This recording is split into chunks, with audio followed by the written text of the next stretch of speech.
Bonjour à tous. Bienvenue dans cet avant-dernier slot de la journée. On vous remercie pour votre courage tout au long de cette journée. J'espère qu'en tous les cas, jusqu'à maintenant, ça vous a plu et qu'avec Paul Guillaume, on ne va pas déroger à ce que vous avez déjà vu jusqu'à maintenant. Je m'appelle Benjamin Lacroix, je suis développeur à Xebia depuis maintenant 5 ans. J'y fais principalement du développement Android, mais d'autres choses. Quant à moi, je suis Paul-Guillaume Desjardins, je suis chez Xebia depuis un peu plus de 3 ans et je suis principalement développeur back-end. Alors de quoi on va vous parler maintenant? En fait, on va essentiellement vous parler de Kotlin, mais pas que de ça. On va essayer de voir avec Paul Guillaume s'il est possible d'utiliser Kotlin au-delà d'Android et notamment sur différents clouds. Alors on va voir du Google Cloud Platform avec une expérience PaaS en utilisant App Engine, également AWS en utilisant les lambda fonctions. Et on va, malgré tout, je ne sais pas si vous l'avez quand même découvert sur cette journée, on fait vraiment plutôt du Java à Xebia, ou en tous les cas, toutes les technos qui tournent autour de Java. Mais on s'est quand même frotté à Azure pour savoir s'il est possible de déployer du Kotlin sur Azure. Alors, finalement, est-ce que ça va vous intéresser? Alors, de prime abord, si vous avez compris le sujet, c'est plutôt pour les développeurs Android qui souhaiteraient envisager de mettre du Kotlin côté back, ou pour un développeur back-end qui, lui, a l'habitude de faire du Java ou tout autre langage et qui souhaiterait s'ouvrir sur du Kotlin. Rassurez-vous, si vous ne faites pas partie de ces catégories-là, restez quand même, ça devrait vous intéresser. Alors pourquoi, finalement, utiliser Kotlin? D'abord parce que Kotlin, finalement, ne force aucune philosophie. C'est un peu comme Java, mais en bien mieux. On va pouvoir faire de plus belles choses et de façon plus concise et finalement d'une plus belle façon. Paul Guillaume va y revenir juste après. Kotlin, c'est sur Android. On l'utilise quasiment tous maintenant chez nos clients. Et c'est vraiment un langage important sur la partie, en tous les cas, Android. Comme je vous l'ai dit, c'est une façon plus élégante d'écrire du Java. Et finalement, c'est un peu plus simple à prendre en main que le Scala. C'est sûr, concis et interopérable. Tout à fait. Pas vrai, Paul Guillaume? En effet. Du coup, qu'est-ce que Kotlin? C'est un langage qui est statiquement typé, qui a été développé par JetBrains il y a maintenant 7 ans à peu près. Ils ont commencé à communiquer dessus et ils l'ont très rapidement open sourcé.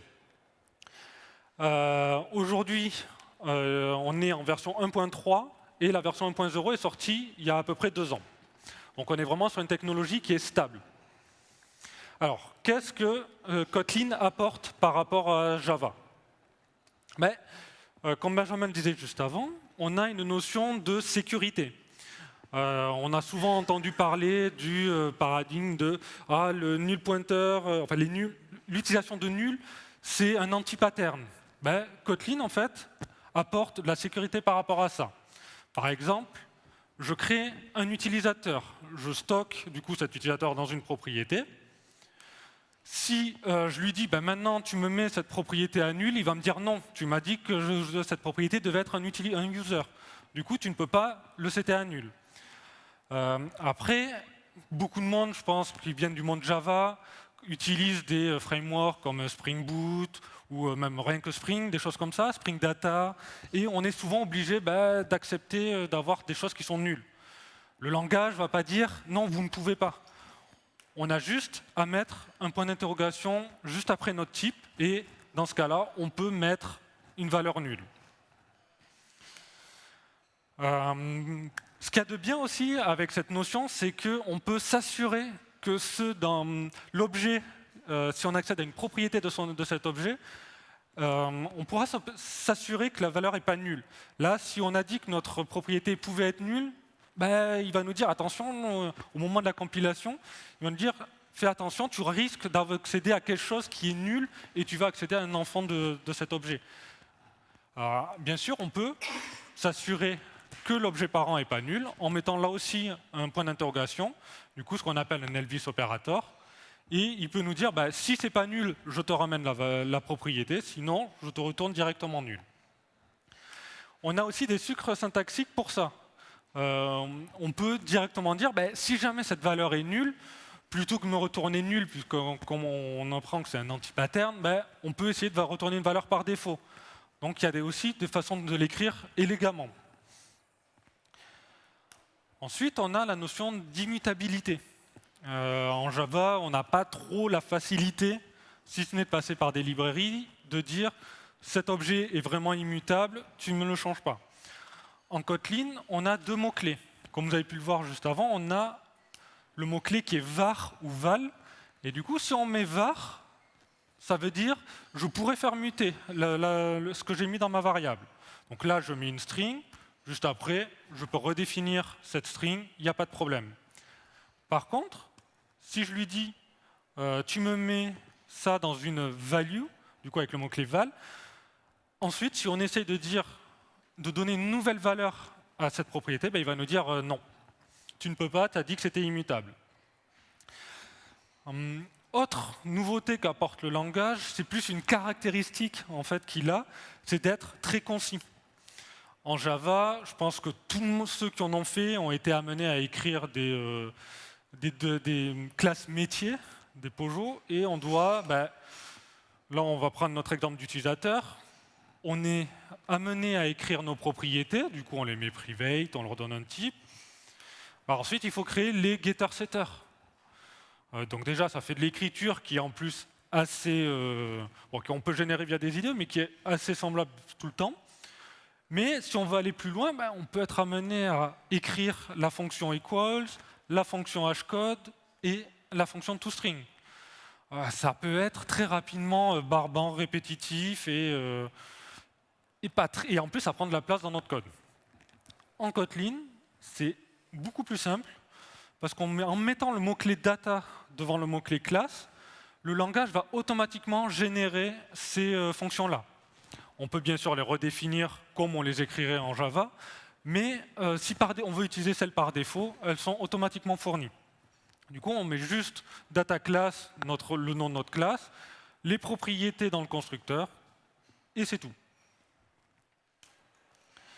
Ensuite, il y a une notion qu'on va énormément utiliser pendant cette présentation, qui sont les extensions. Alors, les extensions, ça permet de redéfinir un comportement sur un type qui existe déjà. Ça a une portée d'un package, donc on les définit dans un package, et là, dans l'exemple qu'il y a, je veux fournir à l'objet integer, qui appartient au langage Kotlin, une fonction qui s'appellerait square et qui retournerait la multiplication de l'entier lui-même, par lui-même. Du coup, par exemple, ça ferait, je veux le carré de 2, je ferai 2.square, et hop, ça me retournerait 4. Donc là, j'ai enrichi vraiment un type que je n'ai pas écrit, en fait. Et malheureusement, on n'a pas 2 heures de présentation, donc on ne va pas pouvoir voir toutes les nouveautés de Kotlin, mais il y en a plein d'autres. Un exemple récent qui est sorti sur la version 1.3 sont les coroutines, qui permettent de faire de l'asynchronisme en Kotlin. On a après pas mal de succès syntaxiques tels que les default values dans les constructeurs, pour ne pas avoir à les écrire à chaque fois. Des syntaxes plus simples telles que la suppression des points-virgules, des mots-clés plus faciles à retenir, et bien d'autres choses. Alors, je vous disais tout à l'heure que le langage avait été créé par JetBrains, mais Kotlin l'utilise énormément. On a pu voir que c'est disponible nativement sur Android, et du coup, ces deux grosses sociétés en fait, ont commencé à travailler en commun pour donner naissance à la Kotlin Foundation. Exactement, merci PG. Du coup, finalement, vous n'êtes pas dupes. Comme l'a dit Maurice Lévy ce matin, on est tous des adultes, vous commencez peut-être à le comprendre. Nous, on est convaincus que Kotlin ne doit pas se contenter de fonctionner sur Android et d'être utilisé par les développeurs Android. C'est pourquoi, il y a des gens qui pensent comme nous, donc peut-être qu'on va dans le bon sens, notamment les équipes de Google qui ont dit nous, on va s'associer à JetBrains pour promouvoir le langage et pour s'assurer que le langage continue à évoluer, reste utilisable par n'importe qui, modifiable et redistribuable. On va créer une fondation qui met un cadre, mais qui globalement permet à chacun d'utiliser, de modifier, de copier le langage Kotlin. C'est extrêmement intéressant puisqu'on va pouvoir retrouver Kotlin un peu partout avec des vraies règles pour savoir si on a le droit ou pas de le faire. Et Google a été plus loin, puisque pour la partie Google Cloud Platform, ils viennent, ça a été annoncé en octobre, de créer un nouveau portail dédié à Kotlin sur GCP. C'est-à-dire qu'on a toute une documentation qui vient d'arriver pour faire du Kotlin sur GCP. Alors nous, on va voir une partie bien particulière qui est la partie pass avec App Engine, mais on peut encore amener Kotlin plus loin. Alors sur la partie App Engine, il y a des contraintes. D'abord, Google pour l'instant ne propose que la version Java 8, et du coup, si on souhaitait faire du Java, on serait limité à la version Java 8. Là où Kotlin va vraiment nous apporter quelque chose d'intéressant, c'est qu'on a plein de choses qui sont arrivées dans des versions postérieures après Java 8 du coup sur Java, mais qui sont déjà disponibles sur Kotlin. Donc utiliser Kotlin va nous permettre déjà d'utiliser des choses qu'on n'a pas encore. Qui dit Java ou qui dit Kotlin, finalement, dit qu'il y a forcément un outil de build et de gestion de dépendance. Dans notre cas, c'est Gradle. On verra que parfois, des fournisseurs de cloud ont choisi Maven. En tous les cas, nous, à chaque fois, on va essayer de se concentrer sur Gradle, Kotlin, bien sûr, et on verra que pour faire du App Engine, le plus simple paraît être d'utiliser Ctor. Qu'est-ce que Ctor? Eh bien, sur le site web de Ctor, la définition principale, c'est un framework facile à utiliser, rigolo et asynchrone. Pourquoi rigolo? Enfin, pourquoi fun? Parce que le framework est complètement basé sur Kotlin et tire profit de tous les avantages de Kotlin, à savoir la concision, mais également les extensions de fonctions, ce qui va nous permettre d'écrire du code pour le développeur de façon très intéressante et très rapide. Ctor, pour information, a été release en version 1.00 il y a quoi, 2 jours? 2 jours, ils ont tweeté hier soir. Donc c'est devenu une version stable que vous pouvez même utiliser vous en remplacement complet à Spring Boot par exemple. Qu'est-ce qu'on a besoin pour déployer sur App Engine une application Ctor en Kotlin? Il faudra d'abord nous outiller. On a besoin de Google Cloud CLI, donc le command line interface pour pouvoir travailler avec le cloud. Il nous faudra les dépendances App Engine Java, puisque Kotlin est 100% interopérable avec Java, donc on va utiliser la stack Java pour faire du Kotlin. Et je vous l'ai dit, maintenant, Google a mis en avant Kotlin. Ils ont du coup déployé tout un tas de code source sur GitHub pour faire du Ctor sur App Engine. Comment ça se passe? Au niveau de la configuration Gradle, au niveau du build.gradle, donc c'est le fichier de configuration Gradle, on a, je ne sais pas si vous voyez, ouais, ça va, on a toute la définition de Kotlin. Donc ajouter Kotlin aussi bien en tant que plugin et en tant que dépendance à notre projet. On a bien sûr après l'ajout de Ctor en dépendance du projet. Et la dernière chose à ajouter, c'est la notion de packaging. En fait, tout le déploiement sur App Engine se fait à travers un WAR. Alors un WAR, pour la petite histoire, c'est un peu comme un APK Android, c'est une archive finalement qui va être poussée sur App Engine, et après, automatiquement, App Engine sera capable de le déployer et de le faire fonctionner. On a par la suite, c'est très lié à Ctor, un fichier de description du point d'entrée de notre application. En l'occurrence, nous, ce sera le fichier app.kt et la fonction main.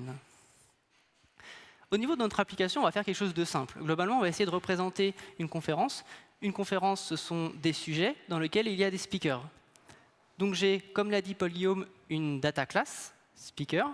L'avantage, c'est que du coup, on n'a pas besoin de faire des méthodes qui sont super importantes, equals et hashcode. On n'a pas besoin de les coder, elles sont là, et c'est super pratique pour nous. Une data class événement qui contient des speakers ainsi que certaines informations propres à un événement. Je crée un speaker et je crée une liste d'événements. Alors vous remarquerez qu'on a tout un tas d'instructions pour créer facilement des listes, et c'est valable pour toutes les collections qu'on a en Java, et du coup qu'on a également un Kotlin avec les listes off. Là où ça devient intéressant, c'est du coup la création de notre application App Engine. On a juste à définir une fonction, main. Alors pourquoi main? C'est parce que c'est celle que j'ai renseignée dans mon descripteur de fichier juste avant. Dans notre fonction main, on a quelques installations à faire, notamment les headers par défaut. C'est la partie technique, où on va décider de loguer l'ensemble des requêtes, et on va dire que notre application Ctor n'accepte que le JSON, est capable de sérialiser dans un sens comme dans l'autre pour utiliser les objets métiers. Et après, ça se passe tout en définition. Ça se passe tout en définition notre routing via les mots-clés get, un pass et la réponse qu'on va construire. En l'occurrence, on va juste renvoyer la liste d'événements. À partir de ce moment-là, je peux faire un /events et récupérer la liste de mes événements. Vous me direz, plutôt simple et accessible. En effet, pour la partie déploiement, on peut travailler en local. Il suffit d'utiliser Gradle, Gradle W, App Engine, Run. À partir de ce moment-là, on va déployer en local. Si on souhaite déployer sur Google, assez rapidement, on va initialiser le projet, au même titre qu'on ferait un npm init, par exemple, créer le projet, le mien s'appelle xebicon-kt-gcp, faire en sorte que notre dossier courant utilise ce projet. Il ne nous reste plus qu'à bootstrapper le projet sur App Engine et d'exécuter la commande Gradle pour déployer. Déployer va créer le war et l'envoyer sur App Engine. À partir de ce moment-là, dans notre terminal, on a une URL qui correspond à l'URL pour requêter notre système. Et c'est tout en Kotlin, aussi bien que Tor que ce qu'on a fait au niveau de la résolution des routes.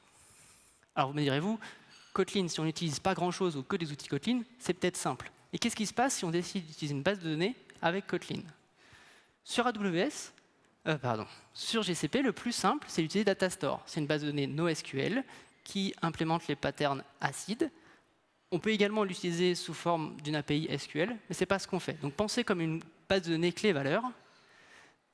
L'implémentation naïve Kotlin, si on reprend notre définition des routes, on a un post sur un pass event. Et l'objectif, ça va être de créer un événement et de l'insérer dans la base de données. On a du détail purement opérationnel, donc on a besoin de sérialiser notre événement en POJO Kotlin, donc de le faire monter dans la data class en mémoire. On a des choses qui sont très liées à Datastore. On a par exemple la création du service, du keyfactory et de la key correspondant à la table event des données. Il nous reste ensuite à créer une entité et de la sauvegarder. C'est quand même verbeux. Et là, on est très fortement lié à GCP et finalement au fonctionnement de la base de données Datastore. Comment faire pour s'abstraire de ça? Eh bien, Paul Guillaume vous l'a présenté, nous avons les extensions. En créant une extension Kotlin de ce type-là, dans un paquet, puisque une extension ne peut être utilisée que si elle est dans un paquet. Je crée du coup un paquet dans lequel j'ai une sorte de cloisonnement sur la création d'un service, donc c'est la récupération de mon service Datastore, et je crée une extension de fonction sur la classe event pour faire le travail que j'ai à faire, à savoir enregistrer dans la base de données cet événement. Donc je refais les mêmes choses, je récupère une key, une entity, et je sauvegarde via mon service cet élément event. Ce qui me permet, en une ligne, finalement, de faire le travail que j'ai envie de faire, à savoir sauvegarder mon événement. Donc je suis revenu dans mon implémentation Tor, j'importe l'extension save, puisque c'est comme ça que je l'ai appelé, donc je suis obligé de l'importer pour l'utiliser, ce qui permet de ne pas avoir de code qui marche magiquement sans savoir d'où ça vient. J'importe mon extension save, et j'ai juste à appeler event.save. Demain, je souhaite déployer cette application Tor autre part, utiliser une autre base de données, je n'ai juste qu'à remplacer l'import, et automatiquement, le code qui est fortement lié au provider de cloud va être remplacé par la nouvelle implémentation. Et le event.save va se comporter de la même façon, sauvegarder les données. Donc le code est très concis, et j'ai vraiment isolé tout ce qui est platform locking, vendor locking, pardon. Alors qu'est-ce qu'on a finalement? On a un serveur d'application Tor en Kotlin qui tire profit des coroutines, donc qui tire profit de l'asynchronisme proposé par Kotlin. On utilise Datastore. Pour sortir du vendor locking, on utilise des extensions. Et le tout se déploie facilement sur App Engine. On peut peut-être faire la même chose sur AWS? Alors, en effet, on peut. Alors là, ce qu'on a choisi pour AWS, plutôt que partir sur une plateforme à service, on a plutôt choisi du serverless. Donc là, on a plusieurs façons de faire en Kotlin. Soit on passe par un framework très connu qui porte le même nom, qui s'appelle Serverless, qui est énormément utilisé dans le monde de Node.js pour déployer sur Lambda ou Google Function, ou un plugin Gradle. Vu qu'on a vu Gradle avec GCP, on va plutôt le faire en serverless. Alors, qu'est-ce qu'il faut livrer pour déployer sa Lambda? Déjà, c'est en Java 8. Comme pour GCP, il n'y a pas encore de version supérieure de Java pour Lambda. Par contre, AWS a Devoxx, qui a eu aux États-Unis, a présenté sa version de JVM, donc elle est quand même maintenue malgré la fin de vie en fin d'année. Donc il nous faut livrer ce qu'on appelle un fat jar. Donc ça va être un jar qui va contenir tout le code de notre application, ainsi que les dépendances dont elle a besoin. Pour ça, on a beau utiliser serverless, il faut quand même builder notre application Kotlin. On a, pareil, deux façons de faire, soit Gradle, soit Maven. Vu que Gradle a un peu plus le vent en poupe maintenant sur ce type de projet, on reste dessus. Donc là aussi, il nous faut les dépendances Kotlin, que ce soit pour le build ou le runtime. Donc on applique notre plugin Kotlin. Il nous faut pour le build la dépendance et le plugin pour créer notre FatJar. Donc c'est un plugin qui s'appelle ShadowJar. Et comme serverless, en fait, c'est un outil qui vient c'est un module Node.js, donc qu'il faut installer sur sa machine.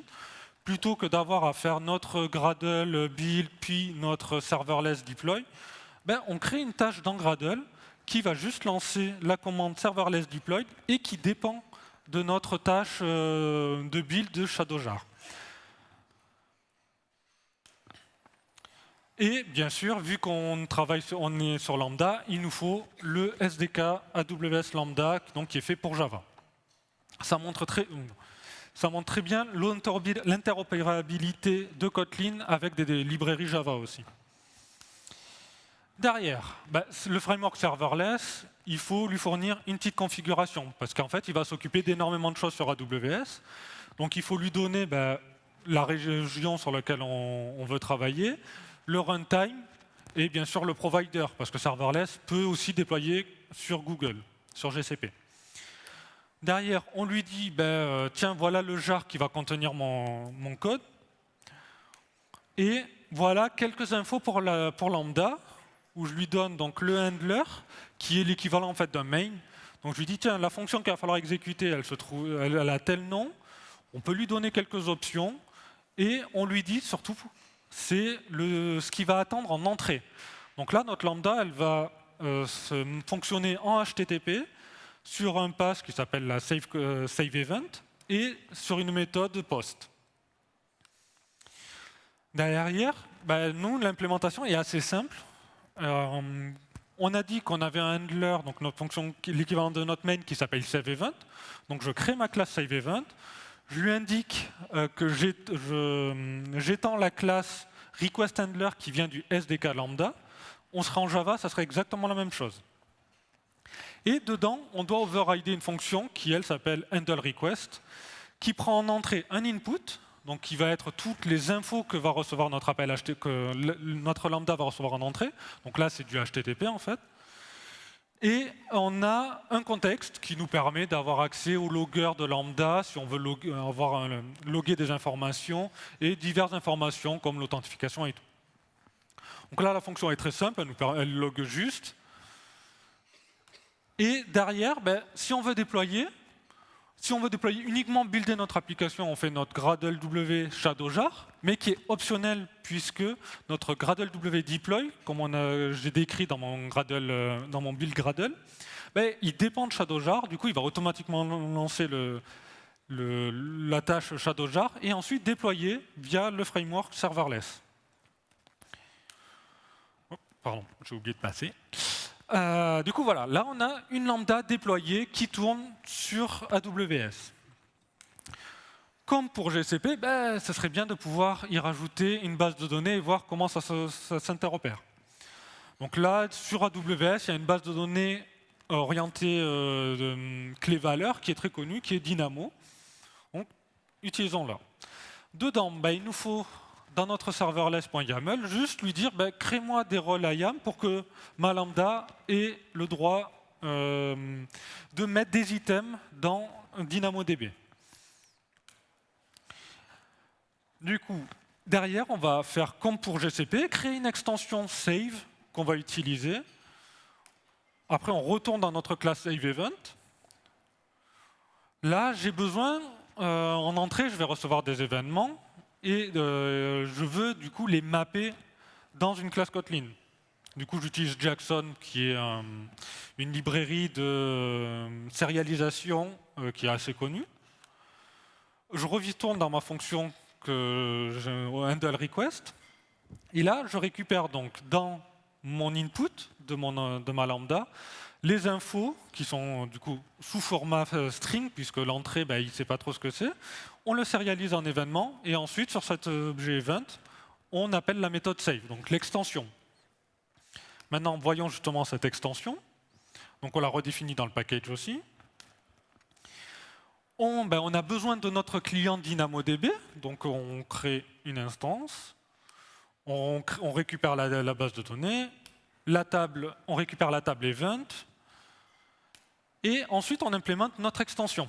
Donc là, c'est assez simple, on prend l'événement, on insère un titre et une description, comme on avait dans notre data class, et c'est tout. Donc qu'est-ce qu'on a fait? Comme pour GCP, on a déployé une lambda sur AWS avec le framework serverless et on y a connecté Dynamo, enfin on a inséré un événement dans une table Dynamo en utilisant les extensions Kotlin.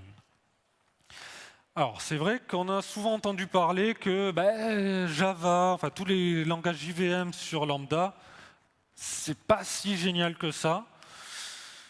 C'est vrai, il y a ce qu'on appelle un call start. Du coup, chaque fois qu'on va appeler la lambda, il va avoir une seconde au premier démarrage, si elle n'est pas déjà montée, le temps que la JVM se démarre et tout. Donc, par rapport à un langage comme Node.js ou Python, on a cette petite seconde au début, la première fois où on l'appelle, qui peut être long. Par contre, après, derrière, niveau perf, on est similaire à Go. Ça, c'est les benchmarks qui ont été publiés en juin 2018. Et un gros avantage qu'il peut y avoir sur des scripts de type, on va dire des petits batchs, c'est que les performances des langages compilés sur Lambda sont plus constants que sur Node.js ou Python. Du coup, ça peut être vraiment intéressant pour des petits batchs de courte durée. Et comme on a pu le voir là, je n'ai pas eu besoin de framework, j'ai juste pris le langage Kotlin, fait ma fonction et je l'ai déployé. Maintenant qu'on a vu AWS, il nous reste un dernier provider qui est Azure. Alors on a voulu se challenger. Vous savez que Microsoft, de base, ils ne font pas forcément du Java, ils font plutôt du .NET et du C#. Alors, quid de Kotlin sur Azure? Est-ce que c'est possible? Pas de teasing, c'est possible. Seulement en 2018, Microsoft ne propose qu'une version preview de Java sur Azure. Bon. Et en plus de ne proposer qu'une version preview de Java sur Azure, ils ont créé ça du coup très récemment et ils ont trouvé bon de partir sur Maven. Ok, c'est du coup pas trop ce qu'on utilisait puisque c'est plutôt Gradle. Gradle vient d'Android, c'est plus simple pour un développeur Android finalement d'utiliser Gradle et puis ça permet, ça me semble être plus dans l'air du temps. Mais bon. Donc me voilà sur mon MacBook en train d'installer .NET Core SDK. Déjà là, moi j'ai dit d'accord, mais j'étais pas sûr de ce que je faisais. Et deux autres outils qui fonctionnent pas. Le premier, Core Tools Développement, permet de développer en local. Ça c'est quand même très bien, ça fonctionne très bien. Et Azure CLI permet de déployer sur Azure. Comme pour AWS, on utilise Azure Function, donc on a toujours un système de function. Par contre, vous pourriez me poser la question de savoir pourquoi vous n'avez pas utilisé serverless pour la partie Azure. La réponse, c'est qu'en fait, serverless en Java pour Azure, ça n'existe tout simplement pas aujourd'hui. Donc, on n'est pas parti là-dessus. Comment se structure un projet Azure Function avec Kotlin? D'abord, il faut savoir que c'est un peu la même chose que pour AWS Function. Il faut créer un Fadjar. Mais pas que ça. En fait, à côté de ce Fadjar, il va falloir créer tout un tas de fichiers pour faire fonctionner la chose. On a d'abord un host.json. Ce fichier permet de configurer l'ensemble des fonctions qu'on utilise dans notre archive. Donc l'ensemble des fonctions qu'on expose finalement. C'est déjà en version 2. Alors ils sont en preview Java, mais c'est déjà la version 2 de ce fichier. On a le local settings. C'est exclusivement pour travailler en local et définir que notre système va utiliser la stack preview Java pour faire fonctionner le projet. Et bon, parce qu'on avait quand même envie de faire du Gradle, on a essayé de faire du Gradle. Donc on a regardé à quoi ressemblait le Maven et globalement, on a à peu près traduit ça en Gradle pour utiliser Gradle sur notre projet. C'est possible, il faut savoir que Microsoft ne l'a pas fait. Il y a un dépôt fait par une personne dans laquelle toutes les références à des fichiers sur le disque sont dures. Il y a du C2 partout. Donc c'est même pas en preview là, on est carrément dans les balbutiements d'un plugin Gradle pour Azure Function, en tous les cas sur la stack Java. Pour la partie arborescence, c'est du classique src main Kotlin et notre fonction. Et on verra que ce fichier peut contenir en fait plusieurs fonctions. Et un truc extrêmement important, c'est que dans le fichier de ressources, il faut avoir une arborescence qui reflète la fonction qu'on va appeler. Si j'ai défini une méthode saveEvent dans function.kt, je dois avoir le dossier saveEvent. Ça, j'ai mis pas mal de temps avant de me rendre compte qu'il y avait vraiment une correspondance entre le nom. On verra que Microsoft, ils font ça assez souvent dans en tous les cas, la stack preview. Côté archive, du coup, qui doit être créé puis envoyé sur Azure Function, c'est plus ou moins la même chose. On retrouve l'arborescence de ressources, donc on a le dossier saveEvent et on a function.json qui va décrire notre fonction. On retrouve le function.jar qui est le fat.jar qu'on a déjà créé précédemment par exemple, et le host.json qui définit la configuration globale. Au niveau du function.json, c'est assez simple finalement, on se retrouve, c'est pas du serverless, mais ça reste assez clair. On a le function.jar qui définit notre code source, le point d'entrée de notre app, donc la méthode saveEvent, et les bindings. Alors, la partie surprenante, mais qu'il faut du coup noter ici, c'est qu'on a un paramètre name avec un champ qui s'appelle data. Et en fait, ça va être réutilisé plus tard. Pour l'autre partie, en gros, on dit du post et de l'HTTP. Côté build, donc c'est du Gradle, on a besoin de la dépendance Azure dans notre projet, alors Azure Java. Et on a créé 2 nouvelles tasks pour utiliser le CLI Amazon. Alors Amazon a le CLI Azure. Alors Azure n'a rien trouvé de mieux que d'appeler son CLI Func. Du coup, c'est Func pour utiliser toute la stack function d'Azure. Et par contre, pour déployer réellement sur Azure, c'est plus Func, c'est AZ, avec une palanquée de paramètres que je ne détaille pas, mais en gros, c'est une sorte de l'ensemble de où sont définis les éléments et on peut les trouver, notamment le zip qui correspond à notre produit. Côté description de notre application, code source, finalement, c'est plutôt simple. On a une méthode saveEvent. Alors, il n'y a pas d'extension de classe, il n'y a pas de, comme on avait sur AWS avant, une classe parent et une implémentation. Il y a juste une méthode avec 2 paramètres, data. Vous vous souvenez de data? C'est le name qu'on a défini précédemment. Si vous appelez ça autrement, ça ne va pas fonctionner. Il ne va pas réussir à faire la corrélation entre ce champ data et ce que vous avez défini dans votre fichier function.json. Et un contexte, un peu comme sur AWS, le contexte permet de loguer et d'accéder à des choses sur Azure. Très bien, vous me direz, on a ajouté une base de données jusqu'à maintenant, donc qu'est-ce qu'on a comme base de données sur Azure? La solution immédiate, c'est CosmoDB. CosmoDB, c'est une base de données qui ressemble un peu aux autres. Elle est multimodèle, distribuée. Elle a une API pour faire des requêtages en SQL, en MongoDB, en Cassandra, etc. Enfin, sur le papier, cette base de données fait tout. Et nous, ça nous a bien plu. Alors, pareil, on a utilisé 2 extensions, une extension Save et une extension ToEvent. Pourquoi Save et ToEvent? La première, c'est que notre SaveEvent, vous l'avez vu, elle prend un data qui est un string. Et la première chose qu'on a fait, c'est un data.toEvent pour transformer notre string en Pojo Kotlin et récupérer un objet event. On a appelé la méthode save, et à partir de ce moment-là, on ne retourne que le title. On pourra retourner n'importe quoi, mais dans l'idée, en 3 lignes, même en 2, on a récupéré notre objet, inséré dans notre base de données et renvoyé le titre de notre événement. Côté extension, on en a 2. On a la partie, donc on a utilisé Mochi. On avait utilisé Jackson avant, là on a utilisé Mochi. Peu importe, c'est pour montrer qu'on peut utiliser n'importe quelle bibliothèque Java existante pour faire des traitements en Kotlin. Là on a utilisé Mochi. L'idée c'était de transformer une chaîne de caractères en un objet Kotlin. C'est ce qu'on fait via Mochi, via un JSON adapter. Et l'extension de fonction en tant que telle, c'est juste event adapter from JSON de la chaîne de caractères. Donc là on a étendu string pour pouvoir appeler la méthode toEvent. Côté extension pour la sauvegarde en base de données, il faut créer un client, récupérer une database, récupérer une collection, et une fois qu'on a ça, on peut coder réellement l'extension qui va créer un document et insérer ce document. L'idée, c'est qu'encore une fois, tout ce code-là, il est encapsulé à un endroit précis dans notre application. Il nous suffit de changer l'import pour changer l'extension, pour changer la méthode save. Finalement, on a réussi à faire du Kotlin sur Azure.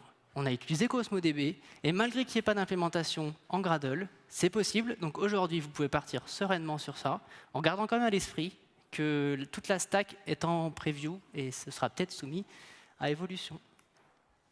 Voilà, donc pour résumer, au début, quand on est parti sur cette présentation, on ne savait pas trop où on allait.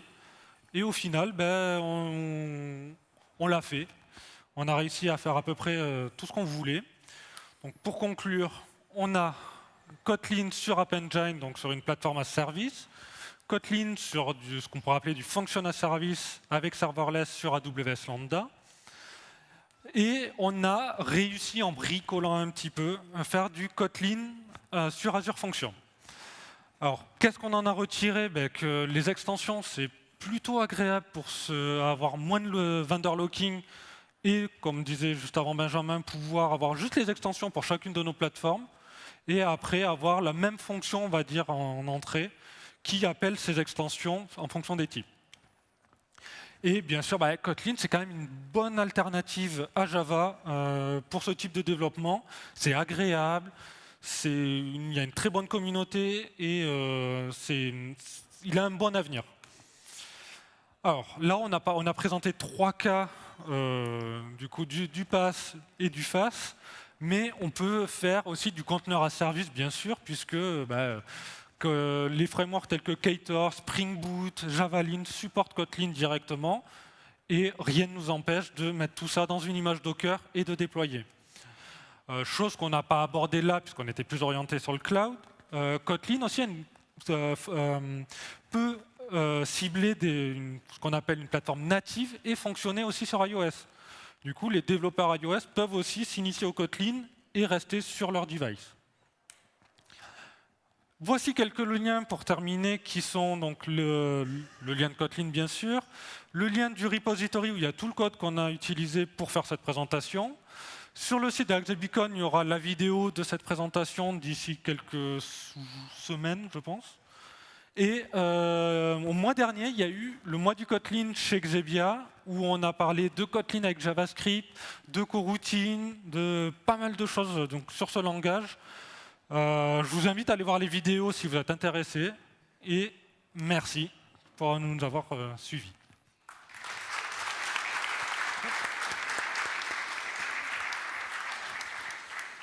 Merci à vous deux. Merci. Est-ce que parmi vous, il y a des gens qui ont des questions? Ouais, j'arrive.